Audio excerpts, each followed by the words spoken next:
Egle, pilnai pakeitei ir pavadavai Gedvilę, gavus ją iki 4 pražangą, po to ir 5. Šiandien tavo karjeros rungtynės, kaip pati jautiesi ir kaip viskas atrodė aikštelėje?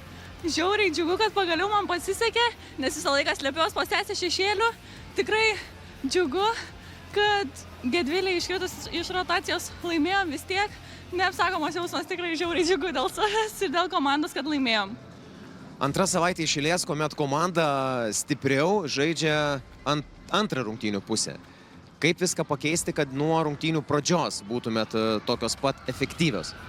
Nežinau, gal iš pat pradžių nebūnam tokios susikoncentravusios, kaip treneris sako, bedantės, paskui po 2 kėlinių įsidedam tos dantis ir varom, tai aš labai tikiuosi, kad jau kitas rungtynės viską pradėsim nuo pat pradžių. Šiandien daug fizinės jėgos buvo taip pat aikštelėje, ar jautėsi ir pačiai grumintis dėl kamuolių? Žiauriai jautės viskas, skauda, labai pavargau, tai tikrai jos davė tikrai gerą kontaktą ir gerą kovą. Karolina, daug fizinės kovos šiandien aikštelėje. Ko pritrūko, kokių akcentų pergalei iškovoti? Pritrūko pataikyti metimus. Pati kiek nepataikiau iš po krepšio laisvų metimų, kiek kitos nepataikė. Jau viską atrodo padarom, bet metimas neįkrenta ir tas pats ir tas paskutinis tritaškis jau taip tikėjausi, kad jisai įkris. Dabar tikrai labai liūdna.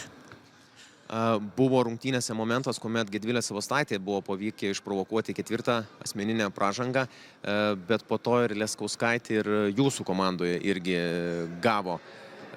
Kaip tai keitė rungtynių eigą?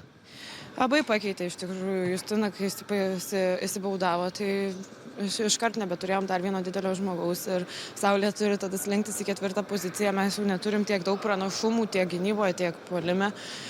Ir pasikeitė ir žaidimas ir mūsų, ir jų kažkiek, aišku, kai Gedvilės nėra, jom irgi sunkiau sekasi žaisti, bet ir mes taip pačiai nukriaujavom, tai įsilyginom.